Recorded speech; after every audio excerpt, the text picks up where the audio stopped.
Hi guys, JB and Minot here, and these are my pickups for the month of April, or my last pickups for the month of April.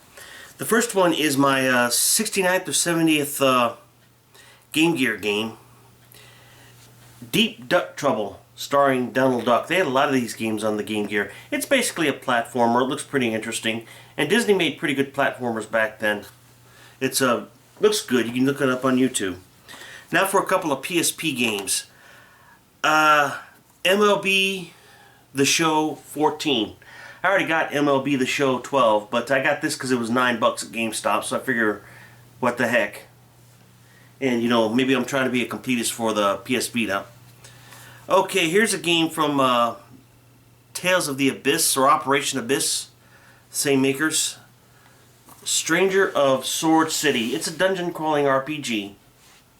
And it's a lot in the Operation Abyss, which is a pretty good RPG. I don't know about the gameplay. I haven't played it yet, but I think it's getting pretty good reviews. I haven't looked it up quite yet. I think it was in the early 70s. Okay, now for some Nintendo 3DS games. Sega 3D Classics Collection. I don't know if these are all arcade games. I know some of them are Master System games. And I'll tell you what, I've never played any of these games. But I've checked them out. And I'll tell you what, these are some beautiful games. And the graphics on these are absolutely beautiful. The gameplay is fun. Great shooters on here. It's got let me go ahead and read off what it's got. It's got Power Drift, a racing game. Puyo Puyo 2, an arcade puzzle game. Kind of like in the vein of Columns, where, you know, everybody knows about Puyo Puyo or Puyo Pop. Sonic the Hedgehog, everybody knows who that is. Altered Beast. You got a couple of Fantasy Zone games. I'll tell you what, I've never played Fantasy Zone before, but I'll tell you, it is a beautiful, beautiful game. Galaxy Force, which is kind of a rail shooter in a space. No, Galaxy Force 2. You got a Maze Walker, which is kind of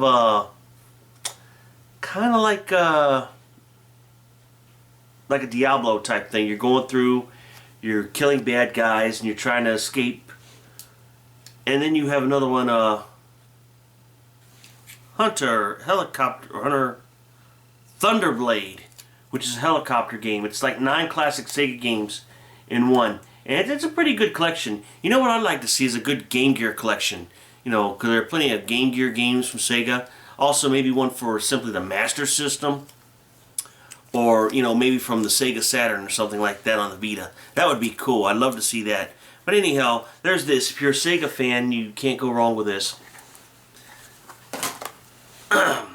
Pokemon Rumble World. I think this was a digital game. It's got the same story as the digital version, but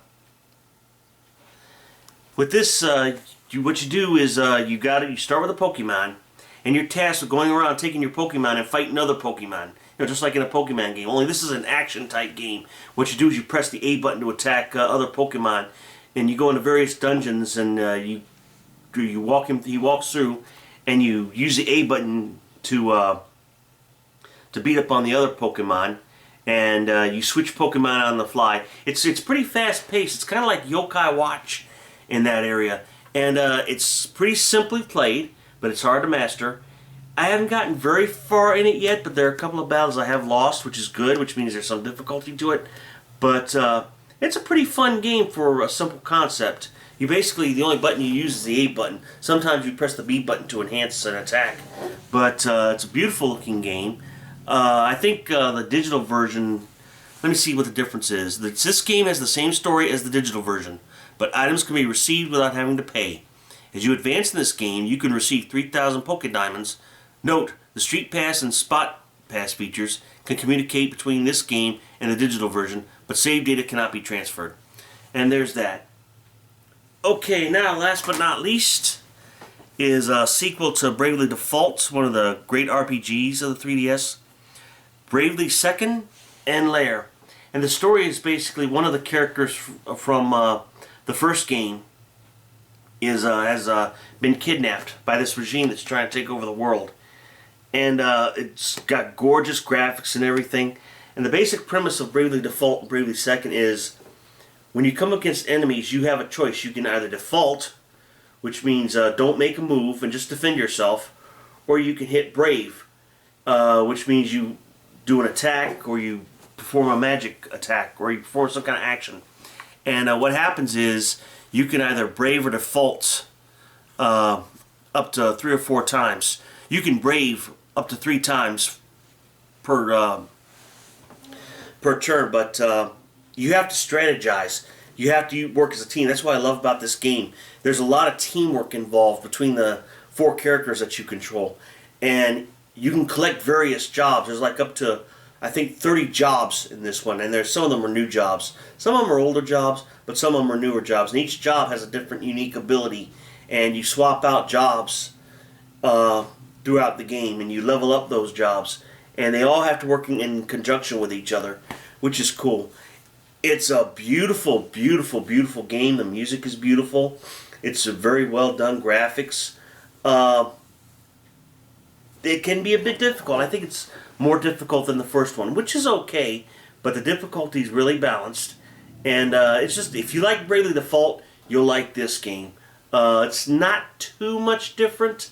There's a few differences, but you're town building and you're building up resources to collect so that you can have more items on you.